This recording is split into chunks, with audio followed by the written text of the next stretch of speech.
On the heels of a King and Queen of the Ring premium live event in which Liv Morgan defeated Becky Lynch under controversial circumstances to become the new Women's World Champion, Monday Night Raw emanated from the Enmarket Arena in Savannah, Georgia with a jam-packed card. Morgan defended her newly won title against Becky Lynch inside the confines of a steel temper cage.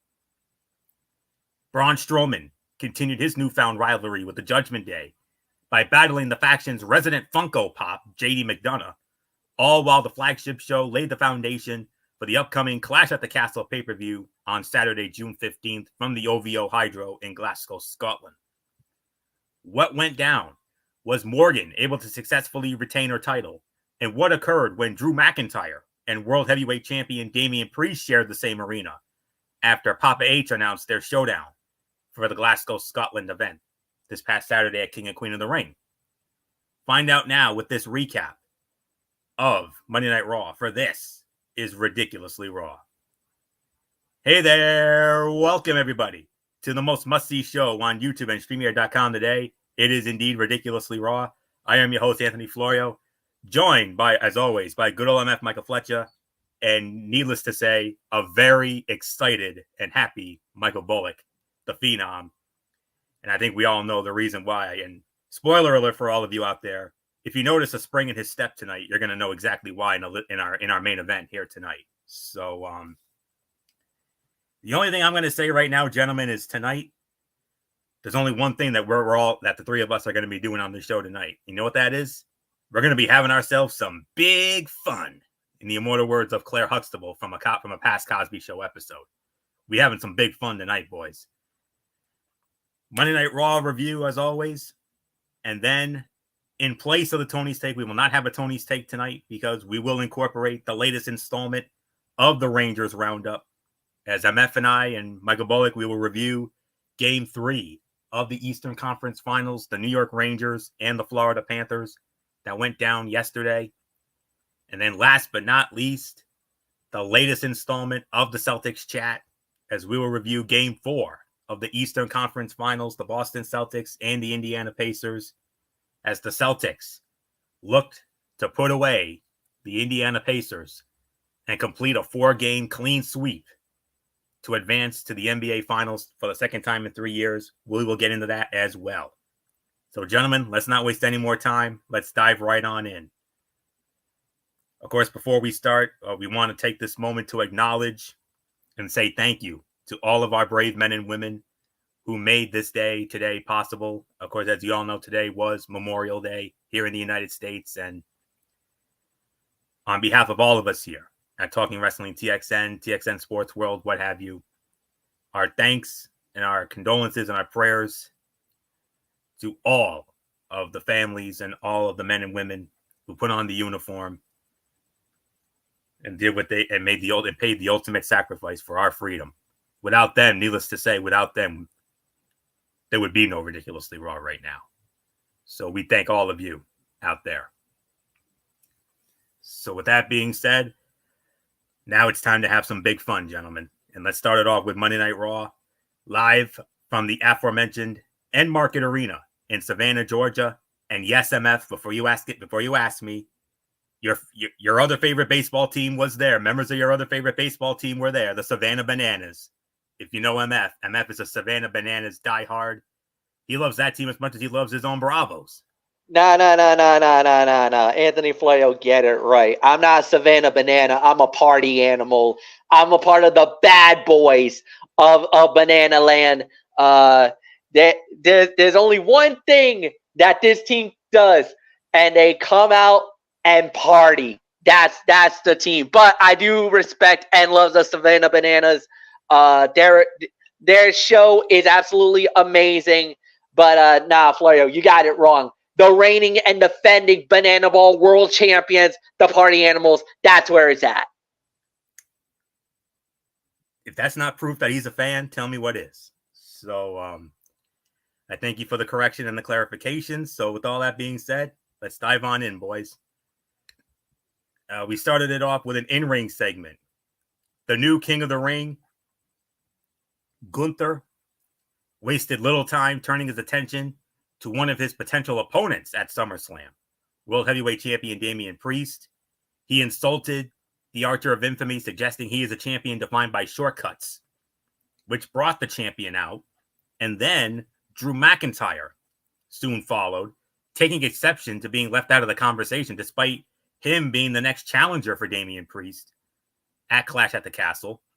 A back and forth ensued as Gunther graciously ducked out of the ring before Braun Strowman made his way to the ring for his scheduled match against JD McDonough, stopping to admire Priest's title. Strong opening segment. As a booker, Triple H likes to keep several moving pieces flowing in and out of the title picture. The more open story threads, the more unpredictable the show is. He executed that again here with Gunther, McIntyre, and Strowman all presented as threats to Priest's title. Which of them takes him down for the title remains to be seen. The fact that McIntyre continues to fixate on CM Punk, who he again verbally attacked on the microphone, suggests it is not a given that the Scottish Warrior leaves his homeland as the champion. If that plays out, there are two contenders established and ready to test the Archer of Infamy throughout the summer. It is smart booking that Triple H has perfected. Michael Cole and Pat McAfee addressed Gunther's controversial victory over Orton Saturday, in which the Viper shoulder was clearly off the mat as the referee counted to 3. Gunther has not put the crown on his head once as King of the Ring. Priest said, "Do you get how business works around here? I can teach you a lesson." And then Gunther responded saying, "I'm waiting for someone to teach me anything after that bell has rung. I can't teach you about business, but I can teach you about this great sport that I love and protect with everything I have." And it was a 2-for-1 deal because it did lead directly into our first match of the night, which was Braun Strowman squaring off against JD McDonough. I have a little bit of an issue, gentlemen. I do not have a time of the fall for this one. I just all right, hold up. Do you have hold it? up. I'm on search. I'm on the hunt. Give me a second. It looks like it's only for this match I need it for. I think all the other matches I have times here. Okay, very well. So, and by the way, there's going to, well, actually, no, there's another match I'm going to need a time of the fall for later on, and that's the Rey Mysterio Carlito match. I'm going to need that too. Okay. And I think that might be it. I think I have everything else. Yes. So just this match and the Mysterio Carlito, I need the times of the fall for. I have it for everybody else. Okay. So, all right. So we'll get that for you momentarily, but I can confirm that Braun Strowman did in fact win the match. Braun Strowman winning the match with that running power slam of his. So I'm just going to try to find another set of notes here to find the... I got it, Florio. Give me a sec. I got the notes. I see 926. What says you? Let me see. I want to say confirm, but I'm sorry, my net's a little slow at the moment. I know that feeling. Yeah. All right, here we go. Well, on the one set of notes that I did find, it did say 926. So maybe we could just roll with that. Hold up. Oh, I think MF might have run with the 926. That is confirmed? Yeah, run it with 926. Okay. And I got the time for the other match too. So all right. So we're just gonna roll with this. We're gonna go with 9 minutes and 26 seconds for the time of the fall. Braun Strowman wins the match. 3 stars here. I will say this. Despite Carlito's best attempts to further endear himself to the Judgment Day by interfering on behalf of JD McDonough, Braun Strowman power slammed his way to victory. McDonough put up a better fight than expected, but Strowman overcame his knee-focused attack and interference from Carlito and Finn Balor to secure the win. After the match, the Monster Among Men demonstrated physical dominance, fending off the heels to close the segment. There is an argument to be made that the match went on way too long, especially throughout a commercial break. Strowman still looked unstoppable, and that bodes well for his chances of developing into a legitimate World Heavyweight Championship contender. The surprise in Cole and McAfee's voices as the show returned from break with McDonough working over his opponent's knee matched that of the audience, who had no reason to believe the match would last as long as it had. Morgan insists, and that's pretty much the only. Michael Cole, maybe with the call of his career, said JD with a headbutt with that massive head. Maybe among the best calls of Michael Cole's career. But I'm going to give it a solid 3 stars for the effort, and there isn't much more to say. So MF, 2-for-1 deal. Gunther cuts a promo, interrupted by both Damian Priest and Drew McIntyre, and then Braun Strowman defeats JD McDonough in 9:26. Yeah, and the promo segment was solid. It was pretty good to start the show. I think it was what it needed it to be. Fair enough. Nothing more on that front. As far as the match goes, yeah, I always say this was a solid opener. I give it about 3 stars as well, and there's really nothing more to say. So, Michael Bullock, is yours. Yeah, I'll give it 3 stars as well. I mean, I thought this was a solid match here, and yeah, the promo, of course, at the beginning, it was what it was. So, not much more to say. It's let's move on, Florio. All right, and we move on to our next match. Then we had some backstage stuff, and then we had a return match from a few weeks ago when these two men tore down the house as part of the first round of the King of the Ring tournament. Usually we frown upon repetitiveness, but this is the one time we'll give it a pass because this was the good kind of repetitiveness. Ilya Dragunov versus Ricochet. The match ends in a no contest in 10.5 minutes. That's 10 minutes and 30 seconds. Braun Breaker ruined what was on its way to being a potential fight of the night contender here. And Adam Pearce in the trainer room earlier in the day announced that he had suspended Braun Breaker for this week and fined him. But Breaker showed up anyway. And MF. Now, I'll tell you what. MF knows Adam Pearce a lot better than Bullock and I do. But MF, you've seen how pissed Adam Pearce can get. And you saw how pissed he was tonight. You know that looked better than anybody. Oh, yeah. Braun, you better watch yourself, bro. I know you're trying to make your way. You're picking on the wrong dude, bro. That's all I'm just gonna say. Look, 3-star bout, excellent fight, great matchup up until the end where Braun just nuked everybody in the building. Now, according to this, they actually put Ricochet as the winner by disqualification. Braun speared him first, speared him right out of his boots.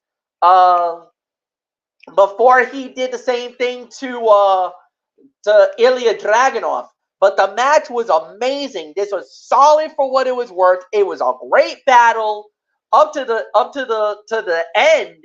And then yes, the rug got pulled out from under us. But hey, I don't mind. Hell, let's do a triple threat between these 3 guys. Let these 3 just go at it. Just throw. I mean, that would be exactly something I would suggest. Adam Pearce is not going to stand for this, man. I mean, Brian better watch himself because if Pearce gets pissed off enough, we might have a trade on our hands. And this might get him back to SmackDown. I don't know if this was exactly... remember, he was originally on SmackDown, then got drafted to Monday Night Raw because of the draft.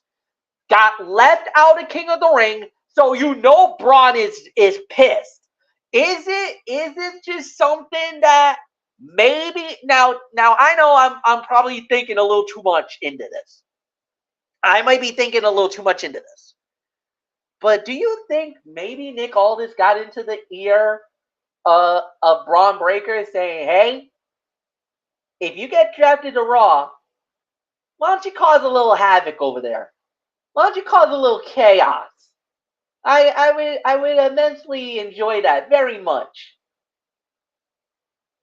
or maybe it is because Braun is pissed at Adam Pearce not allowing him to be a part of the King of the Ring. I think it's because he's pissed that Adam Pearce left him out of the King of the Ring tournament. I just don't see how Nick Aldis would tell him to. You never know. I mean, Aldis could throw that sidebar right at Monday Night Raw. Let a little pit bull start running amok, and you know how that goes, Bullock. So I don't know. I mean, that's just how I personally feel. I mean, I know that's how you feel because you're a SmackDown guy. Well, no, I'm not I mean, yes, I am SmackDown, but I'm just trying to throw a different angle here. Because the him being mad at Adam Pearce for King of the Ring, I get that, but what if there's something a little more underlined than that? Because that's the thing I want people to think, is that maybe not everything seems the way it is. That WWE always try to think 2 or 3 moves ahead. And that's why I'm trying to think that maybe there's a little something else that a little angle that there might be something there. I'm just throwing it out there. Like I said, hypothetically. I'm not saying that it is or isn't. But I want to throw a little sidebar. Let the people chomp on it a little bit. Maybe there might be more than what meets the eye here, Bullock. That's all I'm saying. But 3 stars, it's yours.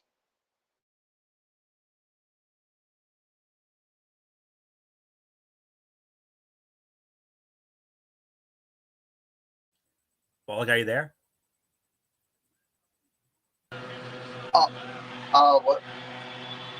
What did you give it, Fletch, for the match? He gave it 3.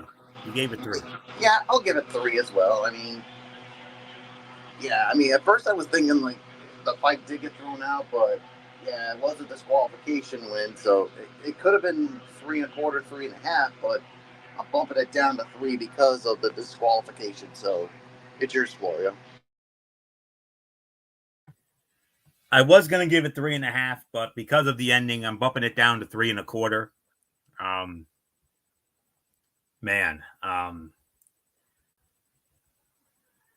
We talked about it earlier in the night. Ilya Dragunov interrupted a conversation between Ricochet and General Manager Adam Pearce about Braun Breaker to thank the highlight of the night for stepping in on his behalf during the former NXT Champion's Rampage last week.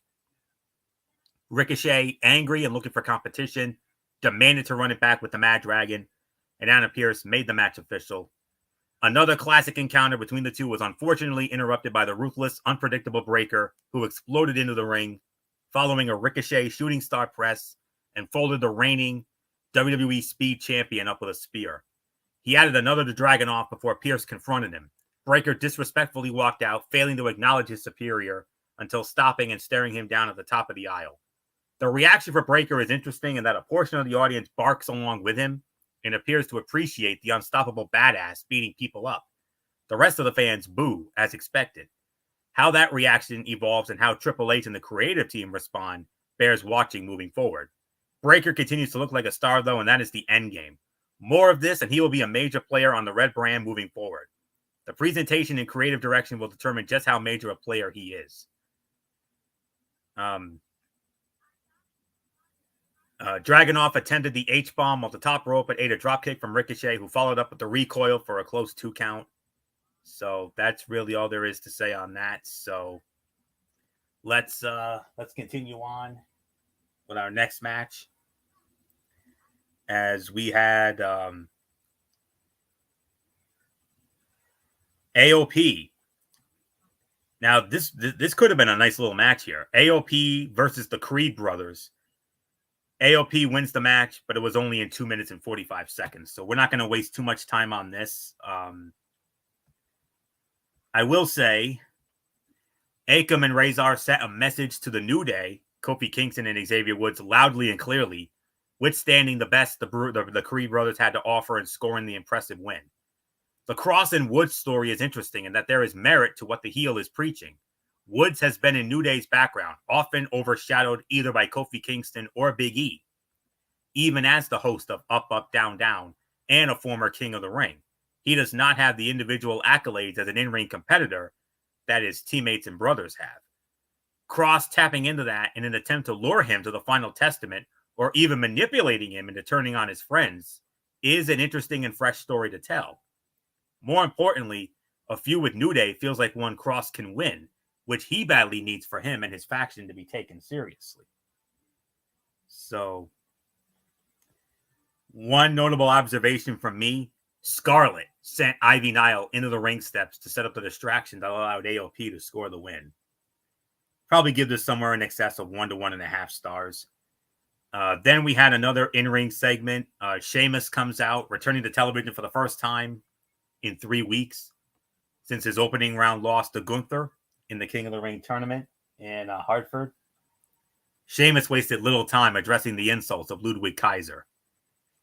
And then Kaiser interrupted from backstage. The Celtic Warrior met him there, brawling with Kaiser until officials and the overworked Adam Pearce separated them. This was a short, sweet promo segment that shined a light on what is the potential to be a fun mid-card program between these two. Kaiser has a ton of potential to be a star in his own right, and Sheamus is one of the most trusted in-ring competitors on the roster. If anyone can work with Kaiser and prep him to be one of the next big breakout stars in WWE, it is someone who once found himself in a similar situation. And that's the Celtic Warrior, Sheamus. And by the way, gentlemen, next Monday night, Raw will emanate from the Giant Center in Hershey, Pennsylvania. And we will see Sheamus and Ludwig Kaiser go one-on-one next week. So, and we'll have some more announcements about next week before we get to our main event. So that was a 1 to 1.5 for that. Then from there, we had Lyra Valkyria looking to bounce back from her demoralizing loss to Nia Jax in the Queen of the Ring finals this past weekend. She went up against Damage Control's Kairi Sane. Lyra Valkyria wins the match. Unfortunately, it's another short match, guys. 3 minutes and 45 seconds for this one. Match was good for as short as it was, and once again portrayed Valkyria as a winner. Triple H and the creative team have done an incredibly effective job of presenting the former NXT Women's Champion as a star in the Raw Women's division and someone who can carry the mantle moving forward. There is an argument to be made that her success should not have come at the expense of Damage Control, but as we saw during a backstage segment, and Michael Bullock, you and I noticed this, we saw during a backstage segment in which Io Sky absolutely lost it. Oh, destroyed furniture. The losses are likely to lead to the next evolution of the faction. So, man, oh man, needless to say, wow, she was, oof. You don't want to mess with Io after that. Oh, no, you don't. Rey Mysterio squaring up. He had, of course, Dragon Lee and MF's girl, Zelina Vega, in his corner. He squared off against Carlito. I got the time of this one. Rey Mysterio wins the match. 10 minutes and 24 seconds. Michael Bullock, we start with you.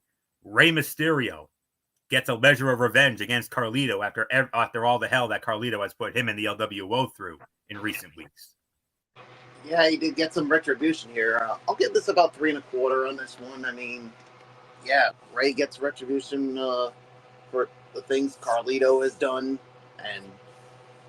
but yeah, I mean, then you had a whole lot of craziness with Finn Balor, and then of course Damian Priest ended up taking out both Dragon Lee and Rey Mysterio. So yeah, so a lot to be made out of this whole thing. So there's nothing more for me to say. It's yours, Florio. 3.25 for this as well. Following his betrayal of LWO and a sneak attack on Cruz del Toro a week ago, Carlito squared off with the faction's leader and WWE Hall of Famer Rey Mysterio. Mysterio overcame an otherwise dominant performance by his second-generation opponent in the interference from Judgment Day's Finn Balor to secure the win with his trademark 619 and springboard splash combination. Seeking revenge for the hell Carlito had put him and his friends through, Mysterio looked to continue his attack on both his former teammate and Finn Balor. Instead, a frustrated World Heavyweight Champion Damian Priest appeared, laid out both him and Dragon Lee, and stood tall. As if the Archer of Infamy was not already spread thin enough, Now he finds himself embroiled in a war with the LWO, the last thing he needed as he faces challengers to his world title from all directions. Add to that his sudden distrust for Finn Balor and his overall frustration with the Judgment Day's recent failures, and you have a guy who appears poised to break out of the Judgment Day and become a legitimate main event babyface sooner rather than later. Cole revealed on commentary that the last televised match between Rey Mysterio and Carlito occurred back in 2004 in a bout that he called on SmackDown alongside a Taz. Remember that. Finn Balor attacked Dragon Lee at ringside, tossing him all over the announce table in an attempt to take him out of the equation. Still did not lead the heel to a heel victory, but solid 3 to 3.25 stars for this. So not much more to say. MF Rey Mysterio taking care of Carlito, and next week Rey Mysterio goes one-on-one with the World Heavyweight Champion Damian Priest. Yeah, non-title affair. However, if Rey does win that match, that could lead to a championship committee moment. So we'll see. And then yet another player might have just entered himself into the conversation of World Heavyweight Championship contender. And oh, by the way, a former World Heavyweight Champion in his own right, Rey Mysterio. So yeah, this was a solid 3-star bout. I thought they did a really good job, and nothing more to add. So back to you.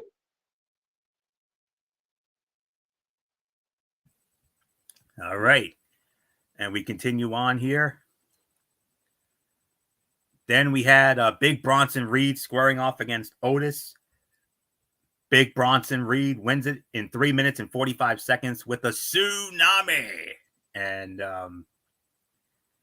then, unfortunately, afterwards, well, Otis and the rest of the Alpha Academy found themselves in the doghouse of Chad Gable. And, oh boy. Following another berating at the hands of Chad Gable, Otis sought to make up for an errant clothesline that cost his coach the Intercontinental title at the King and Queen of the Ring pay-per-view as he squared off with Big Bronson Reed. Late in the bout, Otis had Reed down and set up for the Caterpillar, but Gable cut him off, demanding he do not do the crowd-pleasing move. The distraction allowed the Australian to rock Otis with a kick and score the win with a tsunami. And then after the match, Gable called all of Alpha Academy to the ring for a meeting. Before Gable could deal discipline to Otis in the form of a belt lashing, Maxine Dupree stopped him to a big ovation. Gable banished her from the ring, then made demands of Akira Tozawa before the Intercontinental Champion Sami Zayn interrupted to a big pop. Zayn and Gable engaged in a back-and-forth verbal encounter before the Intercontinental Champion asked Otis what he would do. Listen to Chad Gable and stay under his oppressive rule, or listen to the fans and be set free. The big man chose his side, at least for one night, watching as Gable attacked Sami and left him lying to close out another great segment in what has become one of the best stories in WWE. In the words of the late Pat Patterson or Gorilla Monsoon, the crowd will go bananas when Otis finally stands up to and lays out Chad Gable. While Zayn, Gable, and Otis are the focal points here, do not sleep on Maxine Dupree, who was one of the best characters in this entire arc. Often labeled the dumb blonde by her coach, she was the only member of Alpha Academy to stand up to her abusive boss, drawing a big pop from the fans. She has star potential as the lovable underdog who stands up for what is right. And Gable said of her earlier on, Gable said, if it isn't Goldilocks in her 3 brain cells, it is a killer line, but beyond that will only help to create more sympathy for one of the better underdog characters in the company. Cole said Dawes is feeling it, referring Otis's longer race last name Dozovic, used during his time in NXT as part of the heavy machinery with Tucker. And the reaction to Maxine Dupree denying Chad Gable the lashing of Otis reflected a story well told by all involved. Match was obviously nothing. It was obviously a 1 to 1.5 star match, but gentlemen, this Alpha Academy drama continues to. I mean, is it just me, or does it have the feel of the $1 Million Man, Ted DiBiase, and Virgil all the way back in 91? I mean, there's certain elements to it. I mean, yeah, you can go with that. You can go with a lot of different things. And remember, for Otis, he was a focal point just a few years ago. Remember, they had this little Lovers Quarrel. You had Fire and Desire, Dolph Ziggler, and Otis during the COVID year of WWE, leading into WrestleMania. And, Otis was the most over person at the time.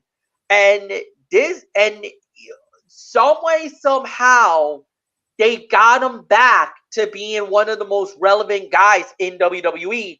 And that's major props to Triple H and the crew for doing this. And yes, I think what could happen is, and I really mean this, I could see Gable getting the title, berating Otis to the point where maybe Otis becomes future Intercontinental Heavyweight Champion.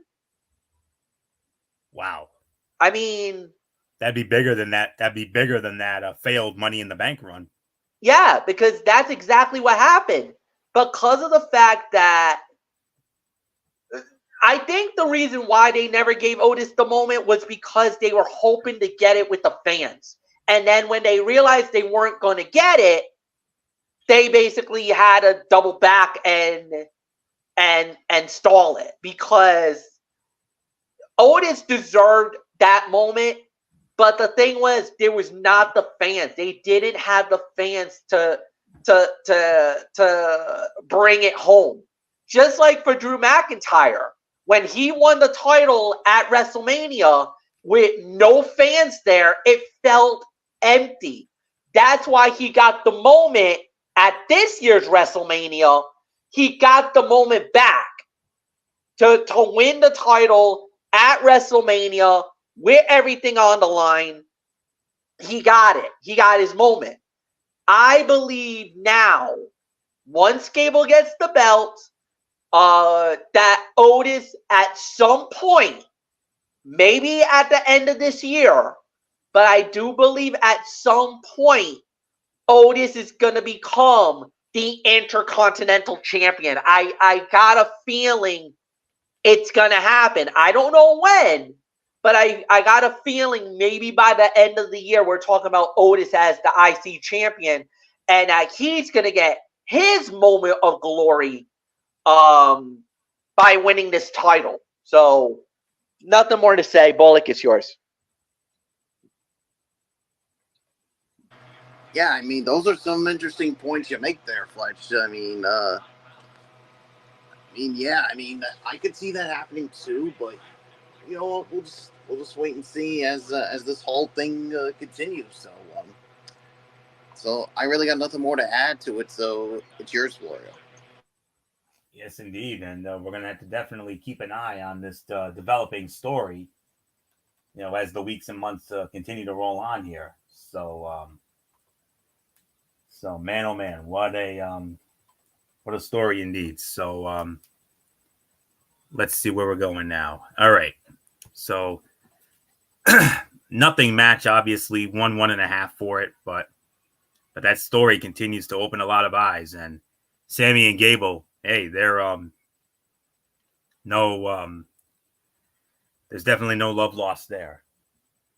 So see what happens. Next Monday night on Raw, from the Giant Center in Hershey, Pennsylvania, Sheamus goes one-on-one with Ludwig Kaiser. The New Day square off against AOP, and the World Heavyweight Champion Damian Priest goes one-on-one with Rey Mysterio in a non-title bout. Main event of the evening, inside the confines of a steel temper cage, the return match from King and Queen of the Ring for the Women's World Championship. The new champion, Liv Morgan, defending the title against the woman she took it from in Saudi Arabia, the former champion who invoked the rematch clause, Becky Lynch, winner of the match in roughly an even 13 minutes, and still the Women's World Champion. It is Liv Morgan, but MF sent us an exclusive after show video. How they didn't save this for the air was beyond me, but Liv Morgan, Dominic Mysterio got involved in the match like we all knew he would. And then Liv, he approached him up the aisleway, and Liv Morgan lip lock on Dominic Mysterio. What? My sentiments exactly. I'm And I'm telling you, boys, something stinks, and I don't like it. well, we give it to good old MF Michael Fletcher to start it off. MF, Liv Morgan successfully defends the title in an even 13 minutes. And then in that video that you sent us in our chat, she plants a wet one on Dominic. Oh, she laid in on him with that kiss. Holy dude, I need a drink after that kiss. Holy crap. She owes us an explanation for that. Dominic Mysterio, you are a lucky son of a expletive. She is single now. She is single, but he's not. He is not. He is married. I don't even know what to even say. Okay, first off, great main event. 3.5 to 3 3/4. You can even make an argument for fight of the night. That was an excellent match.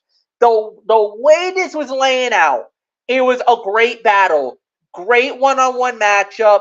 They tried everything. Liv was trying to go out the door, try to go over the top. She was trying everything in her power to not engage with Becky Lynch. Becky looked amazing. She was fighting. This was a great battle. This was a great war. Dominic came out. Then you had Dominic open the doorway and basically trying to encourage Becky, get out of the cage. Come through this door. You got it. You'll win the title. And Becky started to slowly make her way through. Then you had Finn Balor and JD McDonough come out, and they're yelling at Dom, saying, "What the hell are you doing?" He explained it. He's like, "I want to make sure that Mommy's title does not stay with Liv." And they're like, "You know what? Fine, whatever. This is on you. We don't give two craps." Strowman rolls out. Strowman's still looking for JD from earlier in the night. He starts chasing them around. Everything else. He basically goes around the ring, basically bum rush Dominic. Dominic hits the door, smacks Becky in process, and down she went. Accidentally, inadvertently, whatever the case may be. Liv Morgan's like, "Oh shoot, the door's open." Out the door she goes, and and her entire body out of the ring, out of the cage. She wins it. So that was like oh no. Now Michael Cole and Pat McAfee are like, "Dominic, you're an idiot. You blew it." No, wait a minute. Time. You cannot throw this on Dominic. Not this time around. You can throw it at him for King and Queen of the Ring. That was definitely his fault. Tonight, you cannot throw this on Dom. This was not Dom's fault. Yes, he opened the door, but if you notice, Strowman basically body checked him into the doorway, and that was inadvertent. That's total accidental. I am gonna give Dom a pass on this. I know you two ain't, but I'm gonna. That was an unfortunate mistake, bad break on Dom.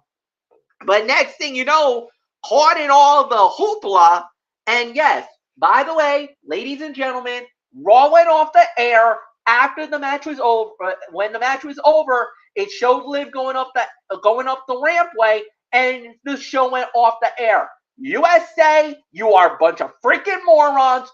You cut the feed too flippin' fast. Because what happened next, and Anthony Floyer and Michael Bullock, I sent you the video itself because this was minutes after Raw went off the air.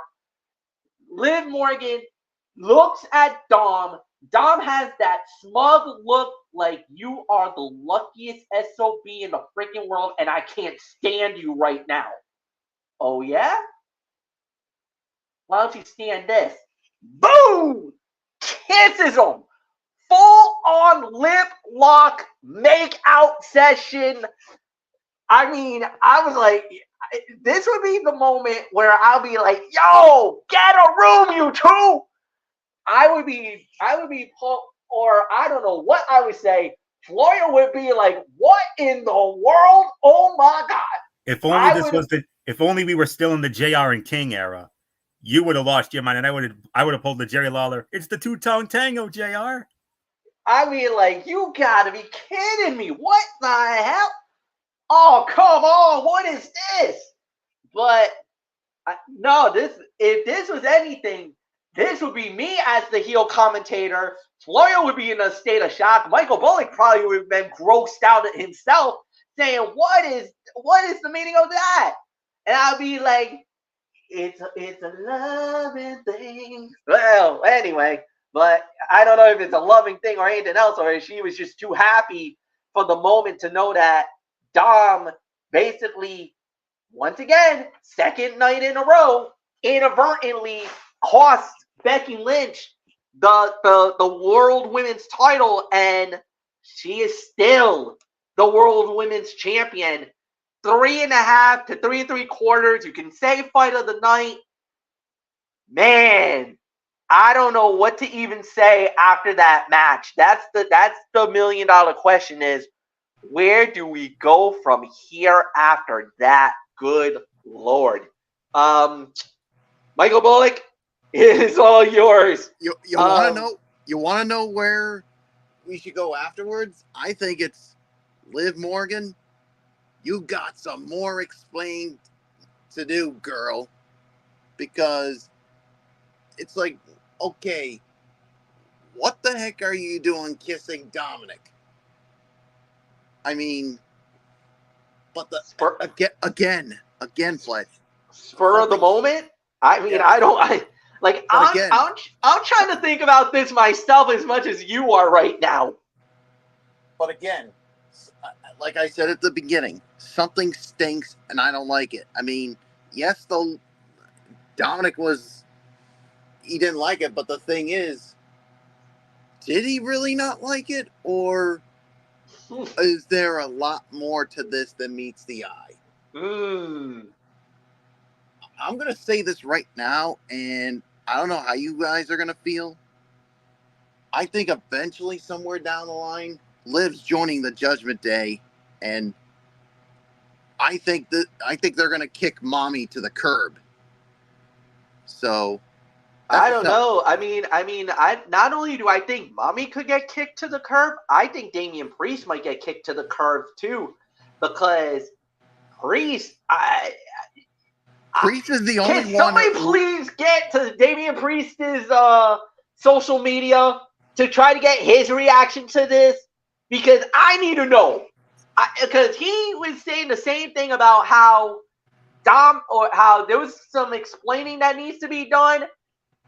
What the heck do you say to this? I really don't know. I really don't know at this point. I mean, that's what I'm saying. I'm like, wait, huh? Like, when I saw that happen, when I saw that kiss, I was like, what?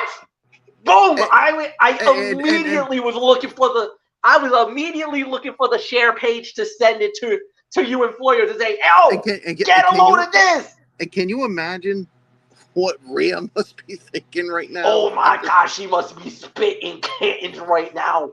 Oh no. She's fuming. She's probably got fire coming out of her hair right now. Like, she probably wants to kill Liv Morgan right now. I will say one thing. Wherever she is right now, there's some furniture moving. And, buddy, good luck with that one, bro, because you got a very angry Mommy right now. And she's going to want Liv Morgan's blood, not only on her hands, but maybe all over her body right now. Oh, yeah. And Liv, a little stern warning to you.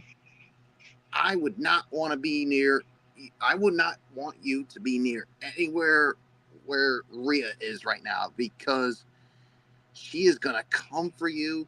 She is gonna annihilate you. She's pissed. and she Like, is gonna I- she will bust you open so bad to Oh, the yeah. point that the blood will be all over her. As a matter of fact, I don't think the three of us want to be anywhere near Rhea right now. No. Oh, no. I know. Because I think the three of us would be a bunch of dead people right now. Dude, I went. Just the mere fact that happened. I mean, Anthony Florio, what a goal. I cannot believe they let that hanging on that. They cliffhangered us on that, where the fans in the arena got to see that. The fans in the arena got to see that. If you had internet access, thank God WWE cameras were still rolling when that moment happened. But the fans where the show ended on the USA Network got hung out to dry. And that scene, oh my freaking God, man. if we would have saw that. Yeah. If we would have saw that live. 3.5 stars. Yeah, fight of the night, but man, oh man. Florio, as I give it to you, all I can say is, Liv, you got some explaining to do, and you better hope and pray that mommy's out for a little longer, because whenever she does come back, she's out for blood. Oh, Yo. And Dom, you are a lucky SOB. yes. And when MF says that, he says that on behalf of men everywhere. That's all there is to say on that. But my, oh my. Ooh. Oy, just mio. How do you... Ugh. Holy backfire, Batman, when it comes to the USA Network. I mean, I know you were in a rush. I know you want to get to that competition show. I know it's a big deal for you folks, but you couldn't have let it run for another few minutes just so we could get that. That's a major storyline development there. Hello? Normally NXT, you normally let that show run over at least 10 minutes over. I mean, you could have at least let it run maybe 5 minutes over. And you used to do it back in the day. Yeah. You guys never ever ended Monday Night Raw at 11 on the dot. You guys used to let the show run over at least 10, 15 minutes at least. There was one night, I think Monday Night Raw ran over a half an hour over. I think that was the final Raw before WrestleMania 19. Yeah, I think it was literally almost 25 or 30 minutes over the time limit. Because of that Rock concert. So to set up the Rock and Stone Cold, obviously. But nonetheless, I mean, the finish was absolutely ridiculous, but it fit the show-long narrative of Braun Strowman seeking revenge on JD McDonough for the chair shot earlier in the night. So it at least made sense within the context of what had been set up previously. With that said, if this was the last time we saw Becky Lynch in a WWE ring, she certainly deserved a better send-off than being in the background of the Judgment Day drama. Liv Morgan has been great as a heel, and the uncertainty surrounding her association with the faction is intriguing, though. Where it goes from here, and just how much Dominic Mysterio is invested beyond what he is letting on, bears watching, and especially after that show closing, that missed opportunity by the USA Network. Shame on you. I hope you're kicking yourselves in the ass on that one. The look on Becky's face and in her eyes reflected a superstar at a crossroads, unsure of when she would enter a WWE arena again amid contractual negotiations. Liv Morgan rubbed Becky's head into the cage, then stopped to say hi to Rhea Ripley. More great heel work from a woman coming into her own as a character. Finish was ridiculous, but perfectly fit the show-long storyline of Braun Strowman seeking revenge on JD McDonough. 3.5 to 3 3/4 of a star. Fight of the night, no question about it. Michael Bullock, overall review for Monday Night Raw. Started with you. Yeah, I'll give this about 7.5 on this one. I mean, yeah, I thought this was a good show, but man, oh man, and like you said, not just this with what we just saw at the end, but like you said, the other big story is Becky Lynch. Her contract ends at the end by the end of the week, I mean, unless they get something done, we may have seen Becky Lynch for the last time in a WWE ring. And what happens after that? Who knows? I mean, who knows what happens? I mean, could she be done and just staying focused to be a mom, and or just I basically see that, and I don't want to hear any. And Fletch, you said this before, and I'm going to say it again.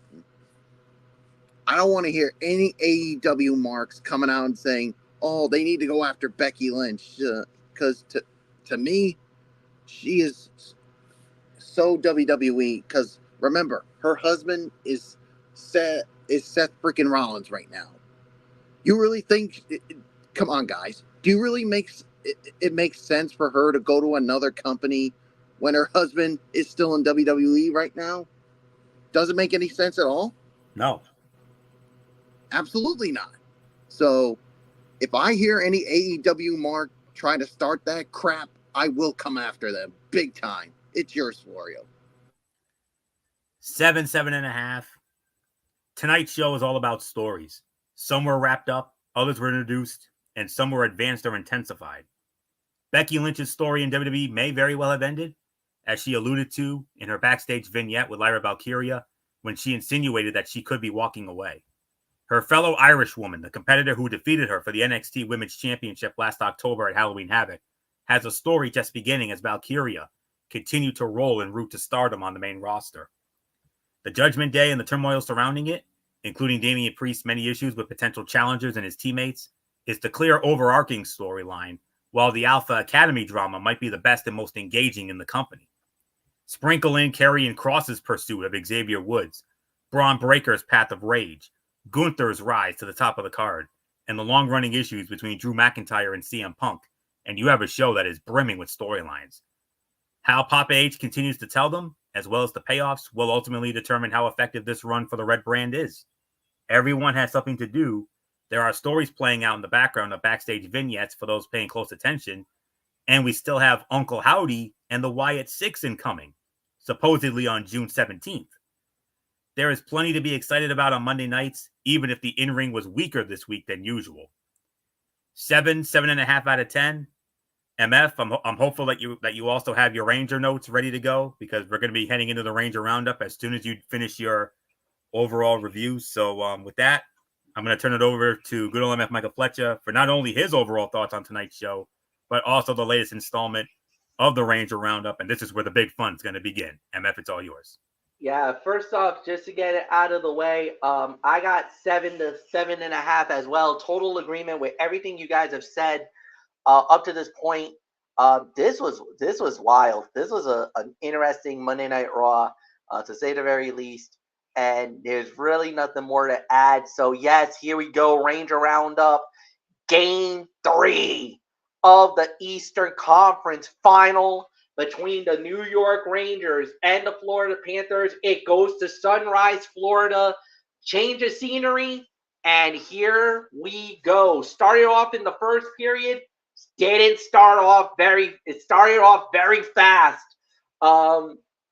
Power play for the Florida Panthers, and they made the Rangers pay. Sam Reinhart getting the goal. Alexei Barkov, Alexander Barkov, and Matthew Tkachuk getting the assist. 2 minutes and 50 seconds, and it was 1-0 Florida. Then at 7:17 in the first, it was Alexis Lafreniere getting the goal with Vincent Trocheck and Jacob Trouba with the assist, and it was tied at 1. 25 seconds later, the Rangers take the lead. Barclay Goodrow getting the goal, Brendan Schneider and Willie Coyle getting the assist, and the Rangers were up 2-1. Then another power play. This one was the big power play. This one really cost New York. And fortunately for New York, it could have been a lot more worse. So Sam Reinhart getting the goal, Connor Verhaeghe with the assist, So after the end of one, it was 2-2. Then in the second period, the Rangers explode. Alexis Lafreniere with the goal of the playoffs. Basically, dangles, does a dipsy-do, puts it right by Sergei Bobrovsky, and then kicks him in the head just for good measure.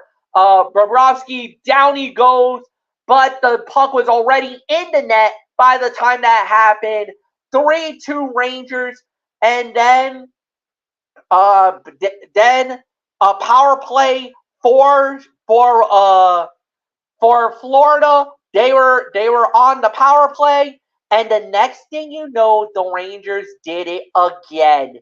It went Ryan Lundgren to Vincent Trocheck. Trocheck basically throws it on point. Barclay Goodrow there, and in the back of the net. 4-2 Rangers, a shorty for the Rangers. They take a 4-2 lead going into the third. Then in the third, it was mayhem. Florida dominated the third, starting with Alexander Barkov with the goal, assisted by Connor Verhaeghe and Nico Mikkola. They got the assist. That was 4-3. Then almost a minute and a half later, the game-tying goal, as it was Gustav Forsling. Yes, that Gustav Forsling, Michael Bullock, the one that stuck the dagger into the Bruins.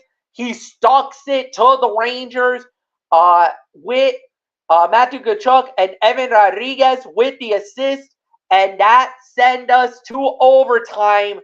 But just in overtime at 5:35, Alex Renberg, of all people, lights the lamp, wins it for New York. Roslovic winning the face-off battle, gets it to Lundgren. Lundgren throws it on net, and Renberg tips it home. Now, there was a brief little conversation about, was it the glove? Was it the stick? Was there any controversy? Now, what I've been told is now all reviews are up top now. It goes to Toronto Situation Room. They got to review it before we can say it's done. They're like, I don't see anything wrong. It's a good goal. Go home. Game over. Rangers win. They win it by the final score of 5-4 in overtime. This was wild. So the shots on goal was 37-23, but that's not even the big story. Total shots, not on goal, but just total shots alone. Florida 106 to New York Rangers 54. 106 shots by Florida, and they still lost the game. Face-off was advantage Florida. They won 55% of the face-offs. They were 2 for 6 on the power play. New York's power play was still non-existent. They actually were 0 for 2 on the power play, but in one of those power plays of Florida, they did get the dagger stuck on them with the shorty. Hits were advantage by Florida, not much, 33-32. Block shots, 37-14, advantage New York Rangers. 3 stars of the game. Absolutely. Let me see if I can get the 3 stars quick. All right, 3 stars. Alexis Lafreniere with the 2 goals in the game. Sam Reinhart was the number 2 star with 2 goals in the game. And Alex Renberg, the trade deadline hero, the man who came from Winnipeg to New York. Some people were not so sure if that was the right move to do. I think we can say, Chris Drury, we are not worthy of you, my friend. You did it again, working the magic once again. and getting another stud for the New York Rangers, who won the game here today, who won the game last night. Igor, absolutely unbelievable. 37 shots, 33 saves in the game. And then, of course, Sergei Bobrovsky, Bob, had one of his worst games in the Stanley Cup playoffs. Only 18 saves on 23 shots. My goodness. Anthony Florio, what a game. The New York Rangers was up 2 goals. Florida came flying back, got 2 goals on their own. But once it went into overtime, the Rangers, resilient, undefeated, never deterred, never backed down, no quit in NY. They win it in overtime again. And why do I effing love this team, MF? Oh my gosh. What a game. Another 5-star classic. We had the low scoring variety in game 2 on Friday, but then Sunday afternoon, a 5-star of the high scoring variety. And what a win for the New York Rangers. Huge. Vincent Trocheck, 19 faceoff wins, had a couple of hits. Mika Zibanejad, 8 faceoff wins with a couple of hits. Wennberg had a goal, the game-winning goal. He had 6 faceoff wins and a hit. Barclay Goodrow, 2 goals, 2 hits, also won 3 faceoffs. Philip Hedl had 3 hits. Lafreniere, 2 goals, 3 hits. He also had a takeaway in the game, too.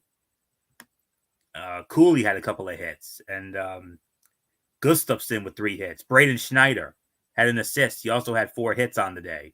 Gustafsson with 3 hits. And Trouba with 2 hits and 2 takeaways. And Igor making the crucial saves down the stretch.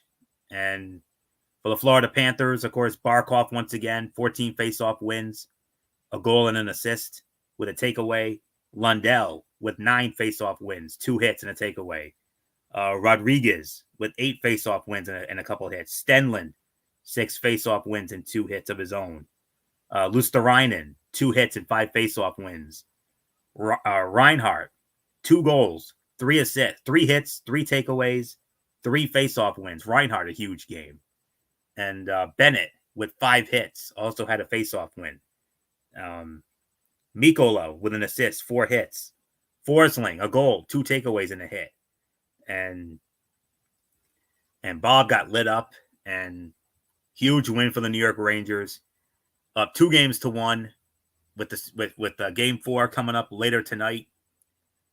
And it's needless for me to say, MF, but this game 4 upcoming is a must win for the Florida Panthers.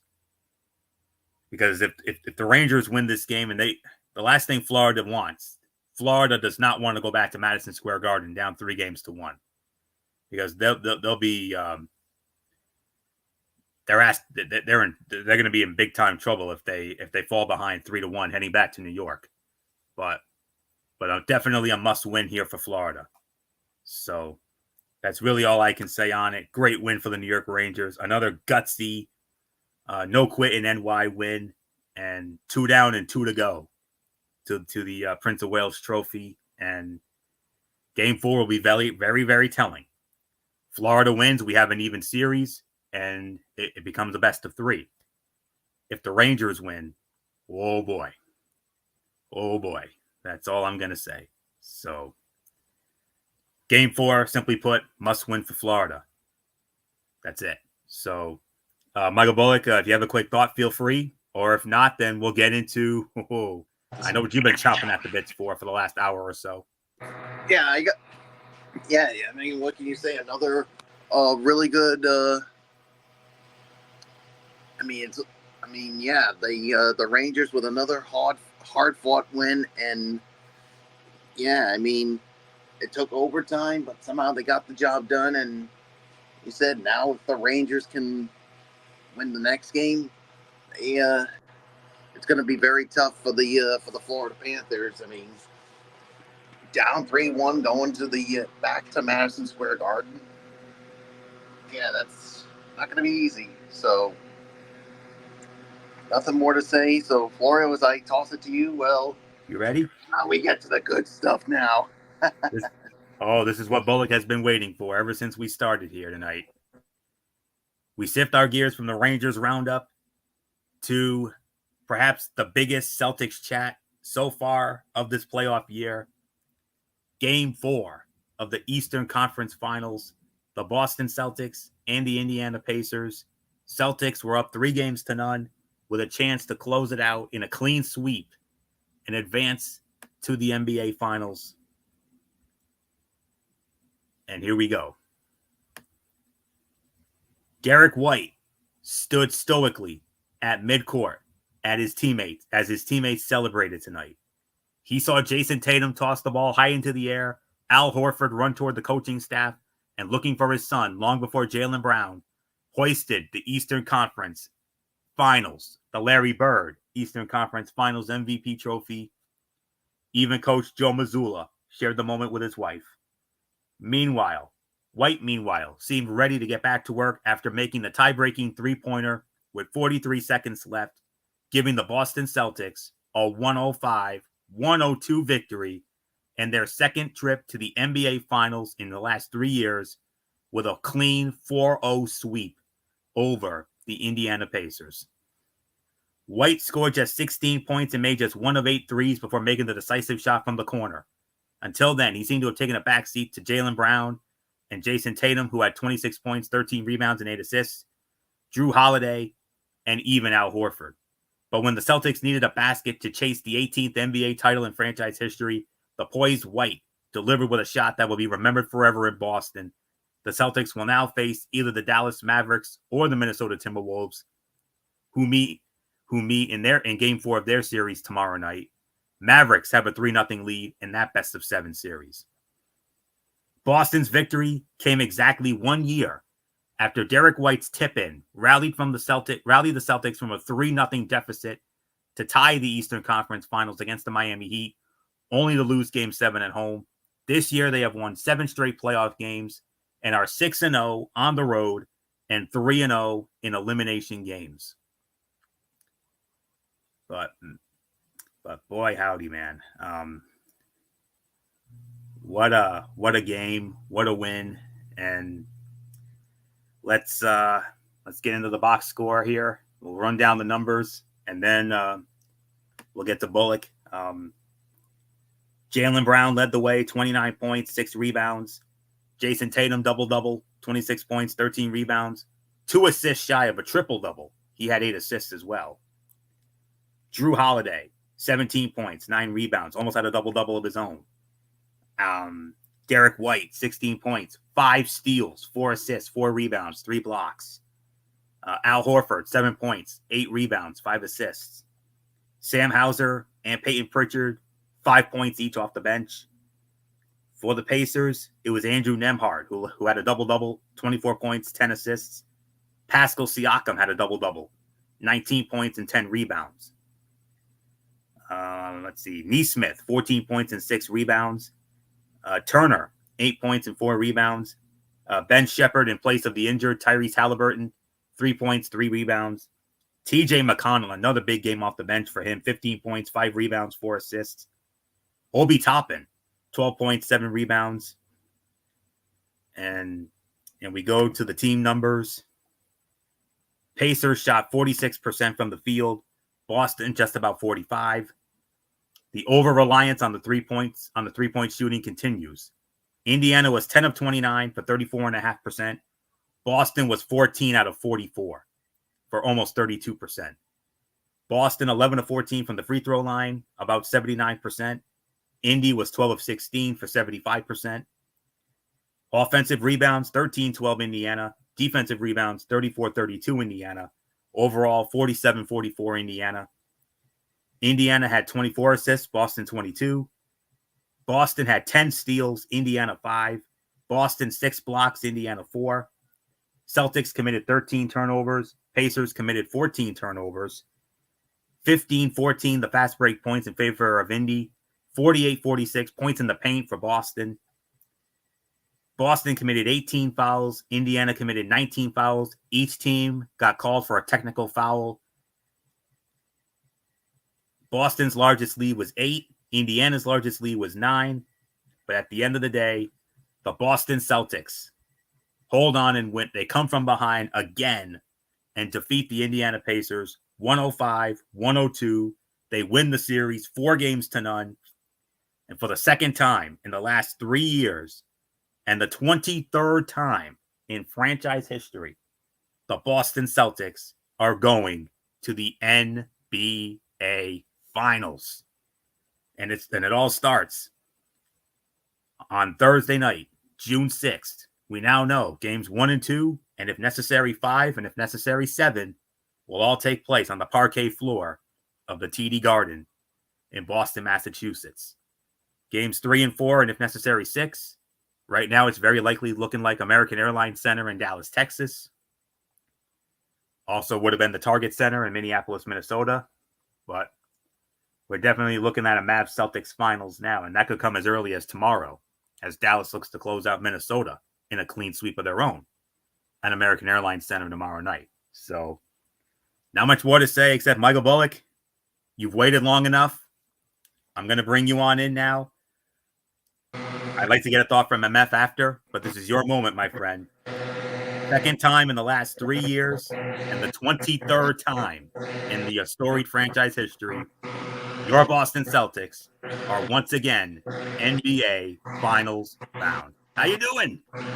Oh man, I'm still trying to process this. This is just, I mean, we said the Celtics that they really needed to be tested here, and I mean, yes, it ended in a clean sweep here, but 3 of the 4 games were really, really close ones. I mean, especially the last game when they were down 18 in the third quarter. They came back, won it, and then things weren't looking good late in this one, but they withstood, and they had that mental toughness in them. Derek White with the big three-point shot, and then Drew Holiday, after Tatum missed it, got the rebound, and that was the one that sent the Boston Celtics to the NBA Finals for the second time in 3 years. And Jaylen Brown, he gets the Eastern Conference Finals MVP, the Larry Bird Trophy. I mean, he had himself one heck of a series, especially in that game, too, when he had like 40 points. But man, oh man, I mean, what can you say? And now the Celtics are, I think, 9-1 now without Kristaps Porzingis this postseason. And now with them clinching a trip to the finals, they are off for 10 days now. Game 1 of the NBA Finals doesn't start until Thursday, June 6th, and it will start right at the TD Garden. And of course, now the only question is, well, we know for sure. We think it's going to end up being the Dallas Mavericks. We could know as early as later on tonight, or maybe sometime later on. But yeah, and with this long time off, I know that Kristaps Porzingis, I think, is going to be ready for Game 1 on Thursday, June 6th. So they couldn't finish the job of winning their 18th championship banner 2 years ago, but now they get another chance. And credit to Joe Mazzulla. I mean, last year, this guy was thrown into being a head coach with the whole Ime Udoka situation. Gets the team to the conference finals, was down 3-0 to the Miami Heat. They fought valiantly to get to a Game 7 and then blow it. And then you heard the people, there were some people that wanted Joe Mazzulla gone. including a certain person at WEEI, which you guys know who I'm talking about. I'm not even going to mention his name, but the Celtics stuck with him. They brought in some guys. They brought in Porzingis. They brought in Drew Holiday. Tatum and Brown continue to be who they are. Al Horford being that veteran presence off the bench. So, man, this is something right here. So, the Boston Celtics, Eastern Conference champions, going back to the NBA Finals. Can they finish the job? That's the big question here. So, there's really nothing more for me to say. So Fletch, I mean, what can you say? You said it that they were going to close it out on Monday night, which was tonight, and it wasn't easy, but they got the job done, and now they got 10 days off, and you said the Celtics made the right call by not playing Porzingis, and now he's got 10 days, and I think he should be ready to go for the NBA Finals. Oh no, there's no doubt about it. From here on in, Kristaps Porzingis is gonna there's no need for them to play any more cautiously with them. You got 10 days off. He will be more than good and ready to go to start that game. That you should absolutely, most definitely have him in the lineup, ready to go, geared up. Now it's just who you're gonna face, and it looks like it's gonna be Dallas. That's gonna be the most interesting thing, to say the very least. But at the end of the day, Boston did what they needed it to do. They got the opportunity. They were able to slam the door, and Boston did what they needed it to do. That was, without a doubt, the most unbelievable thing we've ever seen. An incredible performance by them. They dug down deep. They played their hearts out, and they did exactly what they needed it to do. You know, they didn't take their foot off the gas. They could have folded here tonight and try to send this back to Boston, but I think you and I and Anthony and Bullock, you know, that whenever you get an opportunity to slam the door on a series, you slam the door and end the series. And that's exactly. Because I was saying, look, the next time they should be back in Boston is for Game 1 of the NBA Finals. Yeah. So that's kind of the same fate, the same thing that I'm feeling right now with the New York Rangers right now, is that if we go up 3-1 tomorrow, if we win that game and go up 3-1, slam the door in Madison Square Garden. Do not give them any chance to breathe. Finish this job, and then let's get ready for the Cup final. So, absolutely unbelievable performance. My hat's off to the Boston Celtics. Congratulations to Celtic Nation. Gang green. I know I'm going to hear it from all my friends, including a certain lady. If I haven't heard it yet, I'll probably definitely hear it in the morning. I'm sure you'll hear it from her eventually. Yes. And I know she's going to be all about gang green and the whole 9 yards and how they're going to win the NBA title. Slow, pump the brakes, sweetheart. You're not there yet. You still got four more wins. Exactly. Then you can say that you're the world champions again. But hey, at least you can say you're one of two.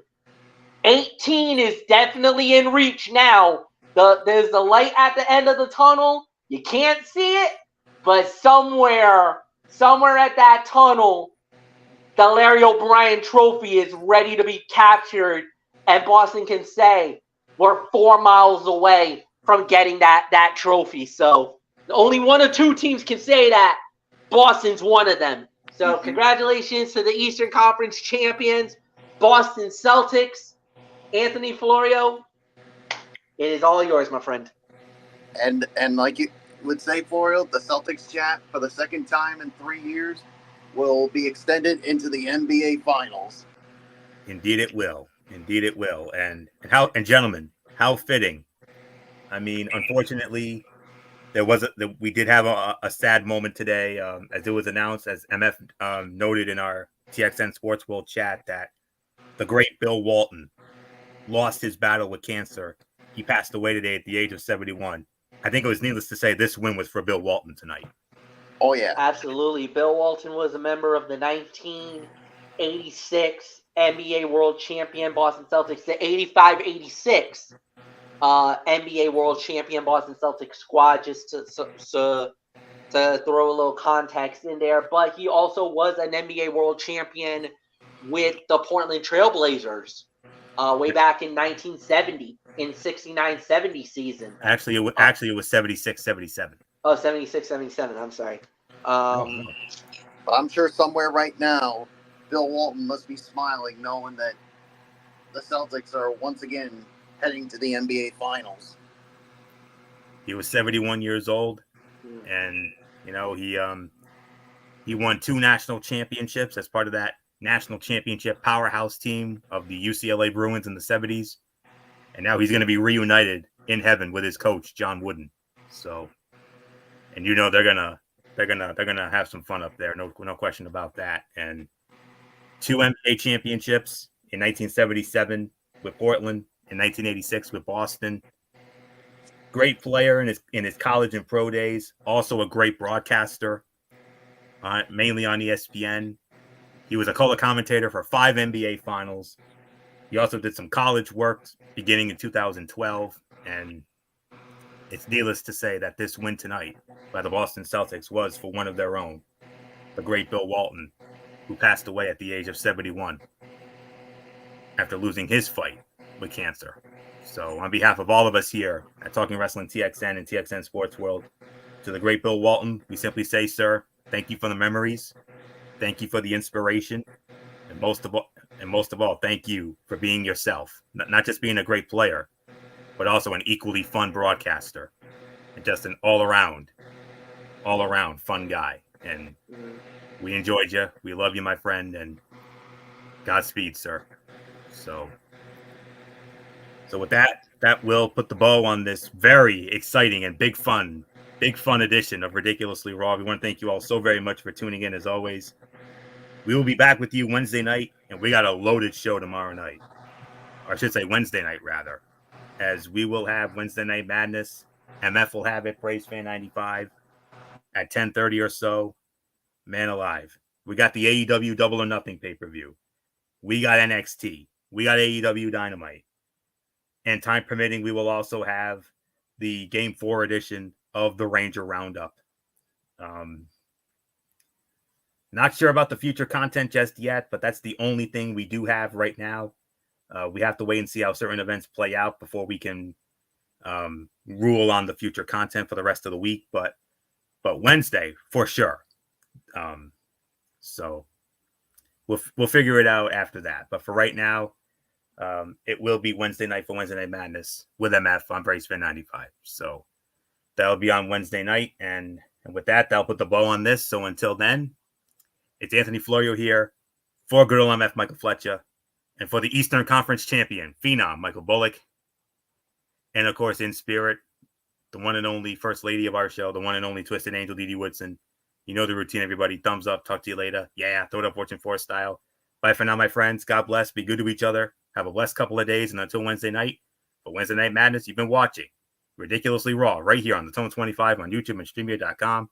And remember, my friends, no matter what anyone tells you beyond anything else, wrestling is indeed actually real. For everybody who has been a part of this one, for now, Anthony Florio, so long. Bye, everybody. Bye. And congratulations to the Eastern Conference champion, Boston Celtics. Good night.